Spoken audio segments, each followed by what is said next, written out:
I was just watching a video with an East African woman from Uganda talking about her country's obsession with Jamaicans.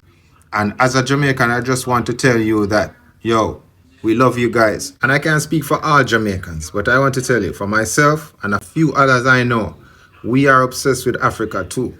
And we know that as Jamaicans, most of us, our blood is from Africa. So we are Africans. We are born in Jamaica, but we are Africans. From the western coast of Africa to the east, I just want you to know that, yo, we really, really love and appreciate you guys. And as the young lady was saying, they're drawn to us, drawn to Jamaicans, and they don't know why. I know why.